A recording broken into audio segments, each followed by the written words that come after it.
Hi friends, welcome back to my channel. In today's video, I'm going to show you how to enable theft protection on your Android device.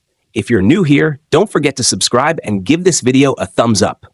Now, let's dive in. Step 1. First, unlock your Android phone and open the Settings application.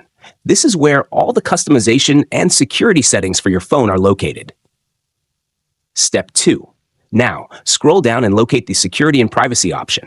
Tap on it. Step 3. Next, find the Device Unlock option and tap on it. Step 4. Now, locate the Theft Protection option and tap on it. Unfortunately, this option is turned off by default. Step 5. For the final and most important step, tap Theft Detection Lock and choose the Turn On option instantly. The screen will lock if this setting detects that someone has taken your device and is running away. If you found this tutorial helpful, don't forget to give it a thumbs up and subscribe to my channel for more great tips.